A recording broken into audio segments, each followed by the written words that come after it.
안녕하세요. 4월 15일 셋째 주 해외 종합뉴스 요약입니다. FT 보도에 따르면 중국은 FBI가 조사 결과를 발표할 것을 우려하여 미국 국무장관인 앤서니 블링컨의 방중 요청을 거부했으며 이에 대한 국무장관의 대안 방중 방안을 논의하고 있다고 합니다.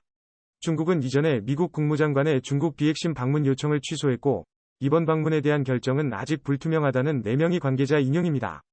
다음은 배당기금 회사 발가드가 기업 배출을 줄이는 노력을 위한 산업단체에서 탈퇴한 것이 해당 업계의 기업 배출을 줄이기 위해 사용하는 순제로 자산운용 경영자연합, 넷제로 에셋 매니저스, NZAM, 이니셔티브와 관련된 것이었으나 환경 문제에 대한 발가드의 접근법에 영향을 끼치지 않을 것이라고 밝힌 발가드 글로벌 책임자의 발언입니다.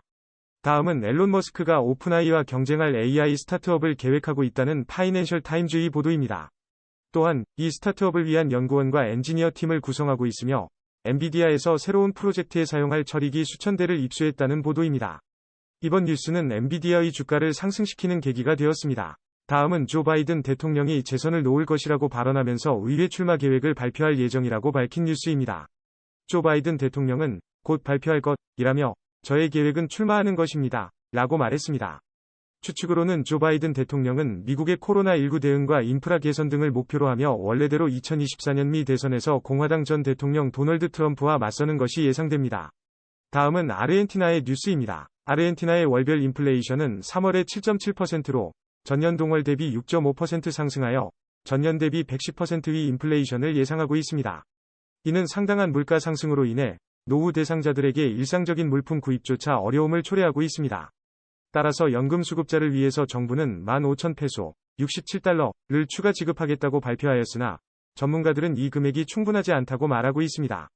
다음은 도널드 트럼프 전 대통령의 재산 선고에 대한 뉴스입니다. 연봉금 신고서에 따르면 그는 자사 소셜미디어 네트워크에서는 많은 돈을 벌지 않았으며 디지털 카드 판매 및 연설료로 인해 약 100만 달러를 벌었다고 밝혔습니다.